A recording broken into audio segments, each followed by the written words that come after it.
They'll eventually figure it out. They have all the right pieces. You saw them get smoked back to back. Kind of thinking that they're in this state of denial. What do you guys think? It seemed obvious to me that the comms weren't on point. What's up, everyone? Welcome back to another episode of Contesting the Point, powered by Astro Gaming. I'm your host, Jess Brohard, and we have a couple of spicy topics to get through today, which is fantastic because the two guests for this episode are Maven and Nameless. It's gonna be a good one. So here's the deal with how the show works. I'm gonna present a couple of these topics. We're gonna discuss them. I will award points to Maven and Nameless depending on which arguments I like best. And then at the end, one of these gents will be declared the winner by points, and he will have 60 seconds to pop off in our Astro Listen Up moment. So, Maven, Nameless, how we doing today? What's up, Clint? What's up, Jeff? I'm feeling good. It's this year has been awesome. Like just overall, like the moments we've had some all-time moments. It's been a blast. I can't wait to continue on. Yeah, it was a crazy second major, so let's dive into our first topic. We're going to be talking about the Toronto Ultra and the Atlanta FaZe. Now, Atlanta FaZe is such a strong team, and they have seemed so unbeatable all stage until we come to the final, and the grand finals, Toronto Ultra does take them down in a 5-3 fashion. So my topic that I want to discuss with both of you is, what the heck happened? Did Ultra step up? Is Ultra playing especially well? Or did FaZe slack off? Is FaZe maybe just performing poorly? What do you guys think? There is this concept that it can't be both, and it boggles my mind. I was getting in some arguments last night because I responded to an Arcitys tweet where he said, our teamwork was embarrassing. And there's like this narrative or this thought with some of the community that both of those things can't exist. Did Ultra hit an insane form and play out of their minds? Without question. It's interesting. When I talked to Crowder, the coach of FaZe, and I asked him who he thought the two biggest, or just the biggest threats were to them as a team, what teams do you think he said, Ant? Probably, the top teams, Empire, OpTic, those types of guys, or what? No. He said Røkkr and Ultra, because they were teams that were solid fundamentally and from a teamwork standpoint. And he felt like if they caught fire, if they got hot, they were the biggest threat to them. And I always found that interesting. And you kind of saw it there. Like, Ultra got a lot of momentum. They were improving. Their comms were on point. The playmaking ability was absolutely insane. And they were out of their minds. But to Arcitys' tweet, how do you, if you are the top team in the world and there is a team that maybe you've beaten the last couple of times that catches fire, how do you deal with that? It's not about who shoots straighter. That's rarely what it is. It comes down to that teamwork and communication. That's how you deal with it. And it felt like clearly something was off. Now, what was the biggest factor? I think we probably agree. Ultra were playing out of their minds. It was incredible. Seeing them win was so good. I was so happy for Bands. His tweet made me cry yesterday. It did. But to think that FaZe also just couldn't play at their best, that can be a thing as well. That doesn't discredit Ultra. That's just a fact. Yeah, I think that's all fair, right? I think it was probably a mixture of both, but, to Arcitys' tweet, anytime a team loses that, is favorite to win, they're going to feel like they made so many mistakes and, that it was them just playing bad. So I give all the credit to Ultra. I would say, FaZe had an off day or whatever if it was just a league match, but no, this was the grand finals, and the road to the finals was absurd for Ultra. They beat LA Thieves, they go on to play Røkkr, they 3-1 them, they 3-1 Empire, and then they go into the final versus FaZe and beat them 5-3, right? So that is them playing nearly perfect Call of Duty, beating some of the top teams in the game, and, you saw it throughout that series. FaZe tried to do the same thing they do to everyone else. They tried to blunt force him with the gunfights. aBeZy was playing at that hyper speed, but what happened this time? CleanX met him face to face. He was winning those fights, and that's what happens when you lose those. You get punished, and we saw FaZe finally get punished in those controls. It was a completely different Ultra that we saw. I don't think FaZe was ready for 100%. It at all. The VOD review was on point. In the search and destroy, those were cerebral plays they were making. The play on Moscow where they just waited for them to wrap back to A. Go back and rewatch the series if you haven't seen it, because Ultra was on an entirely new level. And yeah, like I said, if the road wasn't so insane and they hadn't beat all those top teams and this was just a league match, like a one-off, I could say that FaZe were just underperforming. But Ultra brought their A game. I think it's more of that. Yeah, Ultra were incredible, and I think it was more of that as well. But I think what people think about a team sitting and waiting in winners, there's this excuse that is made sometimes that they don't get warmed up, they don't get hot, they don't get their momentum. And is there something to that? Sure. I was talking to Aches last night, and he's like, I've been in that position where I'm Ultra, I'm making a loser's run. And you find this form where it seems like every decision you make is going correct. You feel invincible, you feel like a god, you just find this flow and instinct of the game. And that exists for sure. But I don't think this is a thing. I think FaZe have the talent to deal with anyone that is hot. I don't think that's the problem. I think what people don't talk about a lot when you are sitting and waiting to play one thing you do need to warm up as well is the comms. And that is difficult to do if you're just shooting bots or even in a scrim, like to get those comms on point for a grand final of a $500,000 major. And what I felt at times is that it seemed obvious to me that the comms weren't on point. They were losing players at times. They were overstepping things. So I think that's what stood out to me. It wasn't like they weren't shooting straight. Like, that's not the excuse there. They just, I don't know. It seems like the comms weren't in sync.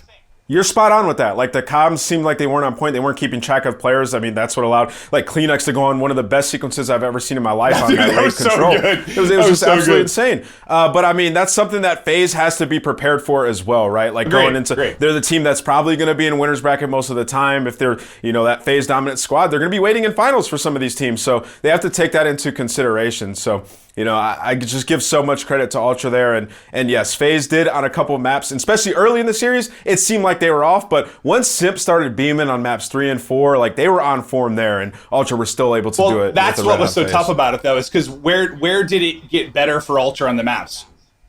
Late in the series. Late in the series is where it started to get better for them. So it's like, if FaZe were really going to make some noise, it had to happen earlier in the series. But it was awesome to watch. And I mean, I could not be more ecstatic for Ultra. Just thinking about Insight and how he got to this position and what the past couple months have been for him. And for Bance, dude, like, I literally was brought to tears last night. Just when I saw his tweet to his fiance and what he's been going through, to have him come in and win that, like, it's an incredible moment, man. It was awesome. So talking about the Ultras comms, one thing that I noticed did stand out when I was interviewing both Bance and Kleenex. Bance had mentioned doing things like breathing exercises and kind of getting the mentality right.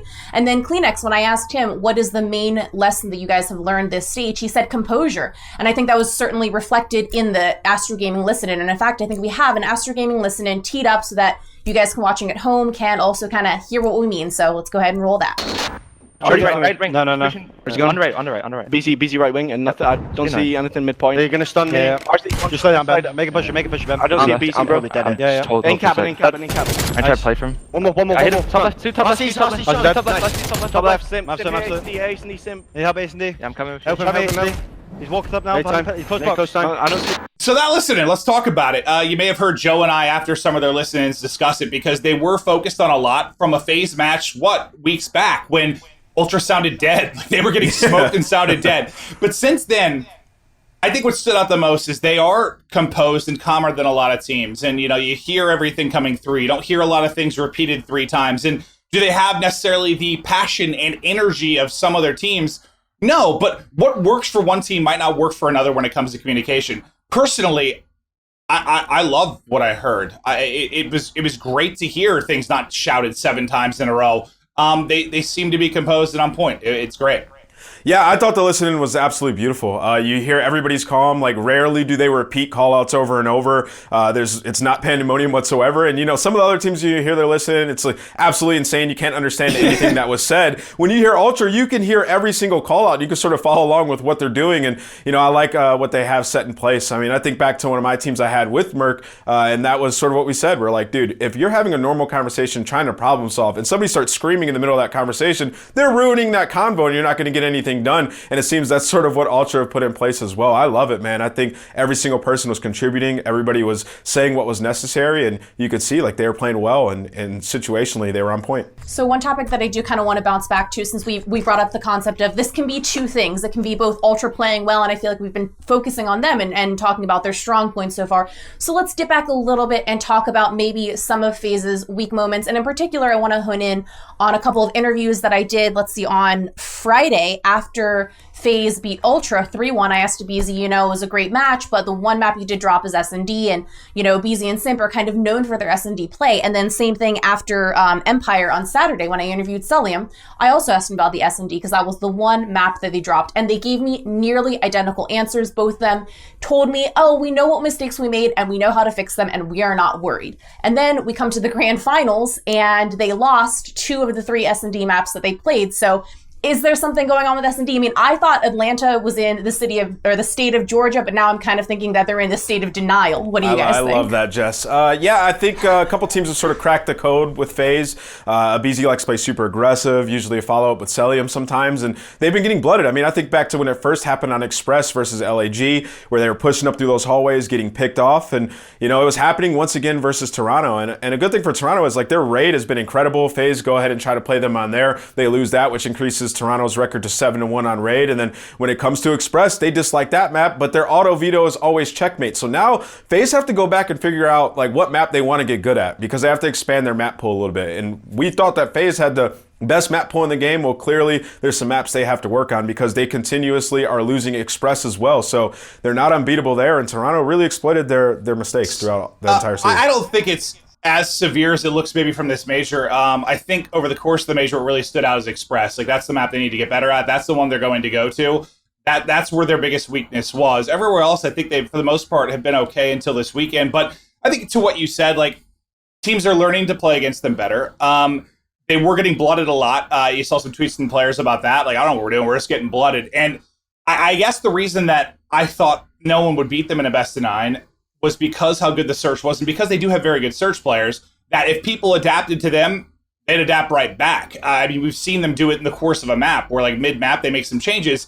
It felt like they just weren't adapting as well as they needed to. And maybe it goes back to last year, or, you know, all this work that Crowder has been doing about the culture and the fundamentals and the teamwork. I think it probably all starts with communication, if I had to guess to some degree. Like, I know there's strategy involved, and I know teams are playing incredible, but I think for them, what they need to work on, it seems like those lapses in communication and being prone to mistakes was starting to rise up again, which has to be really frustrating for the players in Crowder, because that's been the #1 focus for them this year. And to see it happen this weekend, I'm sure there are some people very pissed off on the FaZe side.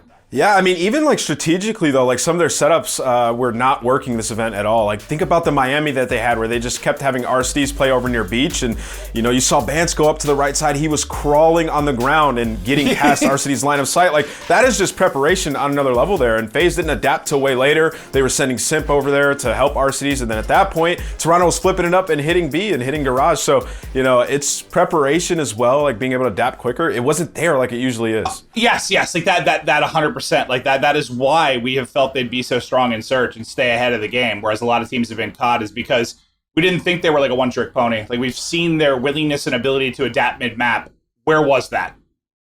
All right. Well, I feel like we could go on and on and on. Let me go ahead and throw some points at you guys. This is what we're doing all of this for. So first off, Maven, you initially brought up the point of, yeah, it can be both. It can be Ultras playing well, maybe FaZe is lacking. So I'm going to give you 10 points for that.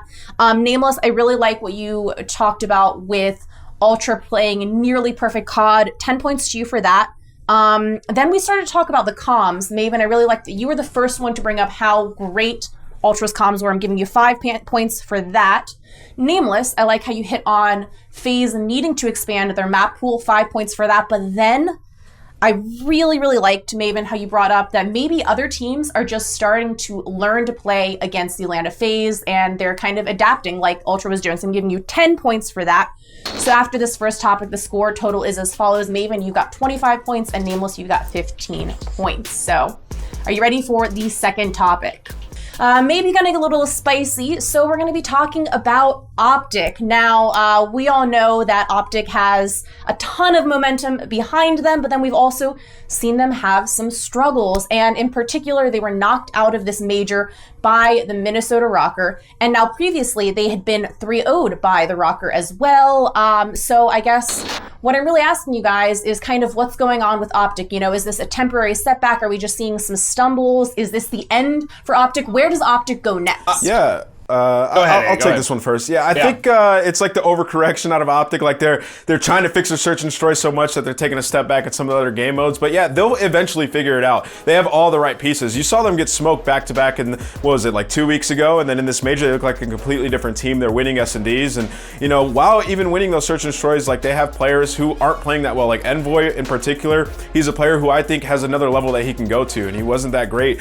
I think that they should have won the match versus Røkkr, to be honest. They were set up to win. win. That was super unfortunate. But I love what OpTic's doing right now. I think that they have all the right pieces. They're making great progress. Slowly but surely they will get there. And this is just another moment in time that, you know, they hit rock bottom, but they'll be able to bounce back, right? That's a tough loss. You can see all the players are still extremely passionate. Scump being the guy that sometimes people question, like he's still having those big performances. And then Dashy, this event, I think he figured it out a little more. He's playing more discipline in search and destroy. Sometimes he's the guy who gets picked early on in the round, puts him at a disadvantage. He was playing his life, so clearly the coaching is there, and I like where they're going. I'm not worried about them, but I think it boils down to really one thing for me. The biggest thing is they need another map in Hardpoint. They're not going to get to play Checkmate. People aren't going to play them there. Is it going to be Raid or is it going to be Garrison? Because you saw over the course of the vetoes, they were trying to figure that out. And why Joe was really vocal, and maybe not as much on social media, but when him and I were talking, he was shocked that they kept going to Raid against some of these teams. Because as much as I said, like a Røkkr or an Ultra is such a big threat to them, you know, you don't, I guess I just think when you have the talent over a team, I don't know that you want to go to like a Raid or a Moscow. You want to go to something a little bit mixier, like a Checkmate or a Garrison. They're not going to get Checkmate. So either you have to get a lot better at Garrison or you have to get a lot better at Raid. I really think if they just have one of those that they get really, really strong at, they're fine. I think it's going to be Raid. They come down to the end, the final moments of Raid every single time. There's been, like, they've played maybe 5-6 raids in the last 2 weeks, and like 4 of them, I feel like they've made a grave mistake at the very end. 100%, the Awakening, 6-piece in Kitchen, the P5 where they let Cammy get all the way through around behind them. Like, it's just these small mistakes. They can fix it, man. I've been the biggest critic of them. But don't you feel like, I guess I feel like when you go, you lose, you get rid of somebody like Arcitys, you bring in someone like Dashy. That doesn't like improve you fundamentally, where it improves you in the flying and frying, like making it mixy. And I guess I feel like a map that should be better for them is Garrison, at least in my eyes. And maybe that's not the case, but that's how I feel. I feel like they should just be putting a lot of effort into getting really, really good at Garrison, because I don't want to have a map like Raid where Dashy might be 18 and 18 and have low engagements. I want a map where Dashy is in the mix, just fighting and popping off. And it's crazy because you saw that the first time they played it, when they switched from Raid to Garrison, Dashy went like, 36 and 18. The next time they played it against Røkkr, they started off really hot. They went up like 50 and Dashy was going nuts, double positive, and then they just kind of collapsed at the halfway point. So I don't know. I guess I don't really care which it is. One of those just has to get a lot better.